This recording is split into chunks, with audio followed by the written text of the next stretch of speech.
As Kendrick Lamar said, it was always me versus the world until I found it's me versus me. I think that's where most of us start. We think that there's something outside that we're struggling against. We think that literally the world is against us and we're raging against something, but we don't even know what that thing is that we're raging against. And as you fight and try to make your way, and as you try to accomplish something incredible, you find that you're not making any headway. And that moment that you finally begin to break through and build something extraordinary, in that moment, the realization is that it was always you trying to figure out how to become the best version of yourself. And once you grasp that, once you let the noise die away, once you stop worrying about what other people think, what other people want, what other people have accomplished, what other people have, once you let go of all of that and ask one simple question, how extraordinary can I become? What am I capable of? What are my limits? How far can I push myself in this time that I have on this earth? Exactly how much of my potential can I wring out of myself? And by that, I don't mean something mystical. By that, I mean, how much can I become capable of? How far can I push myself? What can I build? How can I change this world? But all by doing one simple thing, pushing myself to get better every day. And as Napoleon Hill said, strength and growth come only through continuous effort and struggle. So the irony is, when you let go of trying to please the world, when you let go of trying to change the world, when you stop trying to move mountains, you will realize that a far harder struggle awaits you. And that struggle is becoming something new. That struggle is becoming something different. That struggle is recentering yourself, finding out who you are, building yourself piece by piece until finally you realize what it takes to actually become a better version of yourself. You realize that it takes nothing less than your everything, your total commitment, every bit of focus that you have, a willingness to break yourself down so that you can build yourself back up. But if you're willing to put in that effort, if you're willing to transform, if you're willing to change and fight and struggle, you will be rewarded with growth. You'll be rewarded with improvement. You'll be rewarded with the ability to close your eyes, imagine a world, and then open your eyes and make that world come true.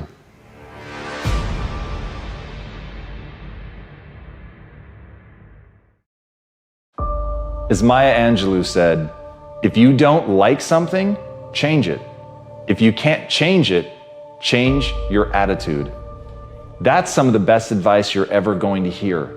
At the end of the day, you should always be trying to change the things that you have the ability to change. But there are inevitably going to be things that you can't change, but you're never helpless. You're never a victim. In that moment, you still have the unbelievable ability to choose to look at it in a new way, to choose to reframe it.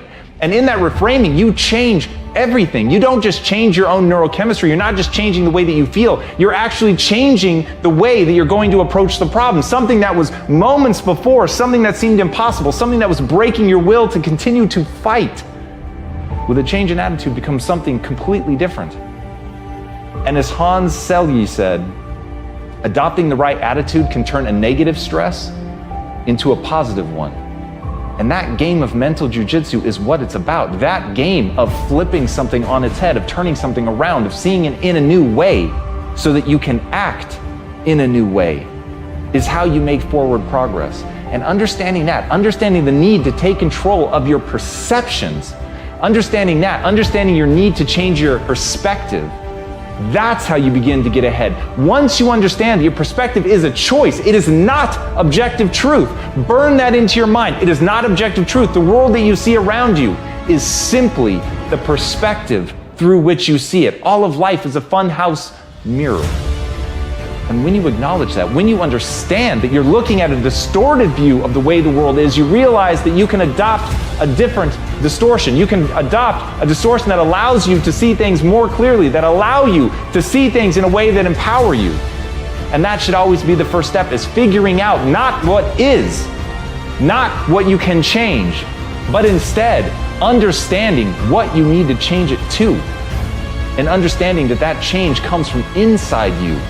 It isn't a manifestation that you have to make in the outside world first. It's a change you have to make inside yourself. It is a shift of perspective. It is simply stepping to the side of what you're used to and how you're used to seeing things, and understanding that in reframing things, you take that negative and turn it into something that builds you up.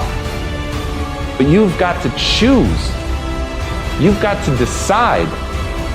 You've got to believe that you can do it. But once you believe that you can see things in any way that you need to reach your goals, your life will change forever, because you'll actually reach your goals.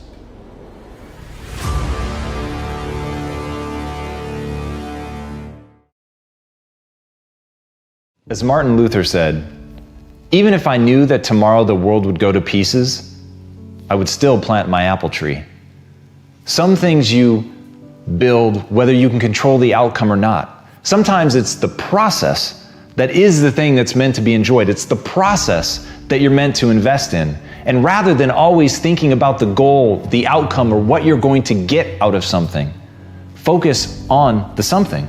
Focus on the part of it that you can control, because you can't always control the outcome. You can't know what's going to happen tomorrow. Tomorrow's not guaranteed to any of us, and yet we all act. And yet we create momentum in our lives when we're at our best. But we do that not because we can control every aspect. We do that because we accept that there are things that we cannot control. And as Steve Maraboli said, incredible change happens in your life when you decide to take control of what you do have power over, instead of craving control over what you don't. And that's where a lot of people get lost. They focus not on what they have in their hands, they focus instead on the things that they can't control. It irritates them, it frustrates them, it's like a splinter in their mind. They can't stop thinking about the things that they don't have control over. And they're blinded to the incredible wealth that is around them of things that they could enjoy right here, right now.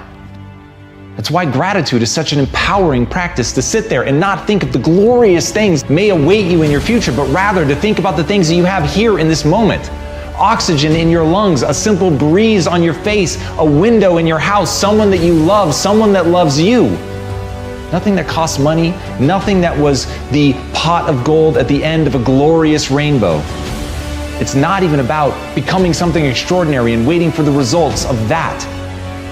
It's simply understanding that the one thing you can control are your actions today, the choices that you make, what you get to do, how you think about yourself, the beliefs you choose to bring into your life. Those things you control. And when you understand the power in acknowledging that control and taking control and using it, that's when your life is going to begin to change. But first, you have to divorce yourself from being obsessively interested only in an outcome. If instead you build your self-esteem, you build your pride on pursuit. You build your pride on allowing yourself to care about something so deeply that even though tomorrow is not guaranteed, that you're going to plant your apple tree today, that you're going to love that process because it is the thing that you can control. You can control how you show up. You can control how you play. You cannot control how other people react. You cannot control what they think about you. But you can control what you think about yourself. You can earn credibility with yourself. You can control what you do. And when you take full ownership of that and realize that your life is an exact reflection of your choices, of the things that you could control and what you did with them, then everything begins to change. You're not looking to blame somebody else. You're not even worried about anybody else. You're just asking one simple question. What can I do right now, regardless of tomorrow, to improve my life today? Focus there, and you'll enjoy every day of your life.